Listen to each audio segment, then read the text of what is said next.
একটা কথা বলি শোনেন, আপনার এই প্রশ্নটা অনেকে করেছে, শুধু আপনি না। এই ভাই একদিন এসেছিল প্রশ্ন করার জন্য। তো এই প্রশ্নটা আমি সঠিকভাবে যাচাই বাছাই করে আমি সেটা জানলাম, যেটা আমি যে আব্বাস সিদ্দিকী শওকত মোল্লাকে কাফের বলেছে, যার নামে কুকুর বলেছে।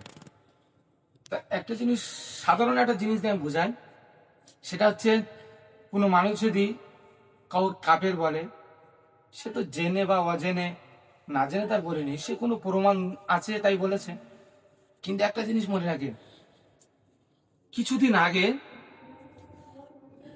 যে ভাঙড়ে একটা মহিলা মমতার নামে কি একটা বলেছিল, যে কি একটা কথা বলেছিল, তা শওকত মোল্লা এই নিয়ে প্রতিবাদ করেছিল যে আমার দিদির নামে কেন উল্টো পাল্টা বলবে।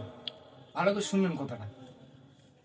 সেই নিয়ে বিশাল প্রতিবাদ করেছে, বলে মহিলাটাকে জেলে দিতে হবে, এলে বিশাল প্রতিবাদ। কিন্তু একটা জিনিস মনে রাখেন, যে আমাদের অনেক তালাক চলে গেল, তারপরে বোরকা নিয়ে অনেক ঝামেলা হলো, তারপরে আবার এই অকাপ বিল নিয়ে এখন ঝামেলা চলছে, হতে হতে তাহলে আপনি, তারপর আইলা মুহাম্মদ নিয়ে এখন ঝামেলা চলছে।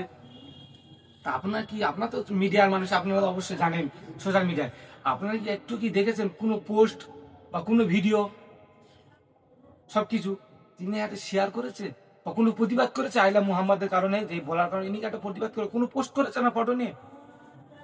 তবে এই অকাপ বিলকে নিয়ে এনার কোনো একটা প্রতিবাদকে দেখেছো? কিন্তু না, প্রতিবাদ করেনি। এনার দিদিকে নিয়ে কোন একটা মহিলা একটা কথা বলেছে, মহিলা তার কোনো বুদ্ধি নেই, সে বলতেই পারে, ঠিক আছে, কিন্তু সে বলে তার না প্রতিবাদ, তাকে জেলে ভরতে হবে কেন? দিদি নামে উল্টো পাল্টা বললো কেন?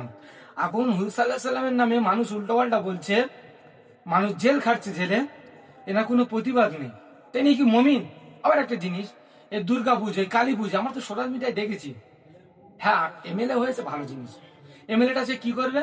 সে যাবে, মানুষের দুর্গা পুজো গেল, দেখলো, চলে আসলো, ইনি গিয়ে প্রণাম করছে, সেইটা দিচ্ছে, এনাকে প্রণাম করছে। এটা কোন ধরনের মানুষ ভাই? তাই না? ইমান থাকে? আল্লাহর সঙ্গে তো সেরেক হচ্ছে, আর যে সেরেক করলো সে কি মুমিন থাকলো? সেরেক করে কারা? কাফেররা, বেদিনরা, তারা তো সেরেক করে আল্লাহর সাথে। কোনো মুসলিম কি সেরেক করে? করে না। যখন কোনো মুসলিম সেরেক করে, সে যখন আর মুসলিম থাকে না, সে তখন কাফের হয়ে যায়। এবার ভাইজান সেটা কাফের বলেছে, সেটা ভাইজানের ব্যক্তিগত ব্যাপার। যদি এই নিয়ে এই প্রশ্ন আমার কাছে অনেকেই বলেছে, কিন্তু আমি সেটা ভালোভাবে কাউকে আমি বলতে চাইনি। কিন্তু একটা জিনিস শুনে রাখবেন, এর মধ্যে আমার তো মনে হয় একটু যারা পরিমাণ ইমান থাকলেও, যে এত কিছু আল্লাহ রসুলের নিয়ে হচ্ছে, একটা পোস্ট অন্তত তার নিজের ফটো দিয়ে লিখে দিত আই লাভ মোহাম্মদ, এরকম একটা পোস্ট আমি এখন দেখিনি। আমি কাউকে বিরোধ করিনি, কাউকে সাপোর্টও করিনি, এটা মনে রাখবেন, ঠিক আছে?